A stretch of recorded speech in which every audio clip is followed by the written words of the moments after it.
The specter hound. The form of the specter hound. One of the most chilling prophecies of death in English folklore is the large, spectral demon pet dog called Black Shuck.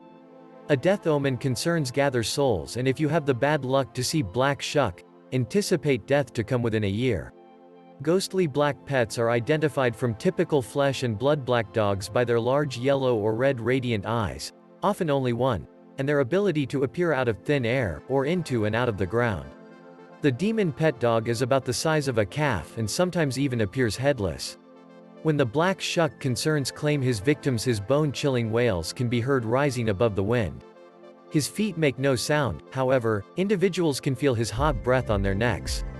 A typical location to see the black canine is at a limit. He prowls where individuals move from one locality to another: roads, paths, old trackways, bridges, crossroads, gates, doors, stairs, and passages.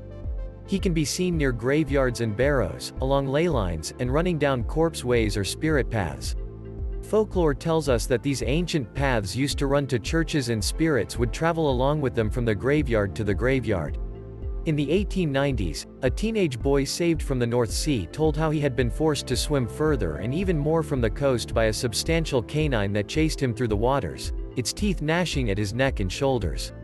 In the 1920s and 30s, anglers off Sheringham informed of hearing the hounds shouting on rainy nights.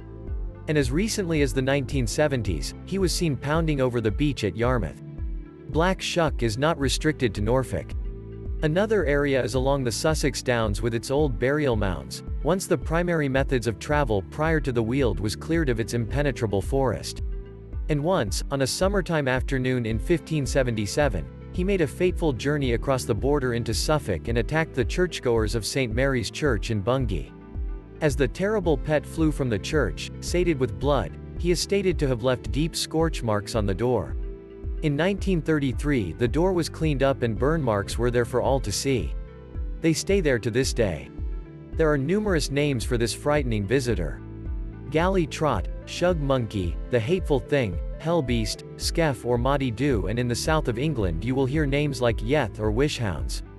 In Yorkshire, he is known as the Barghest. The name Shuck seems to return to Old English, at least pre-1000 BCE.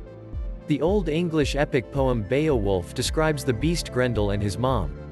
Grendel is called a skuka, demon, and skucc would have been noticeable basically then as it is today. The poem also says of Grendel that he of gum-stod log gel cost light unfair, a fire-like, baleful light shone from his eyes. Sounds like the Black Shuck to me. The origins of the black pet dog have been lost in the mists of time, however probably originated from the Vikings who feared the hound of their god Odin All-Father and brought their tales and tradition to England. The word Barghest originates from the German Bargeist, implying spirit of the funeral bier. In the folklore of Old Europe, the pet dog is seen as both the guardian and consumer of dead spirits, as in the Wild Hunt, where a pack of canines with a master of the hunt flies through the sky looking for lost souls. He also shows up in Egypt, Siberia, and North America.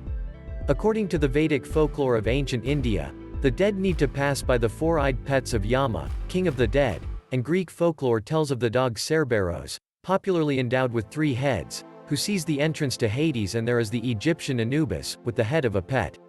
The Celts have their legends likewise, of white, red-eared hounds. However, the principle of the underworld guard dog reached its fullest and most intricate expression among the Germanic individuals.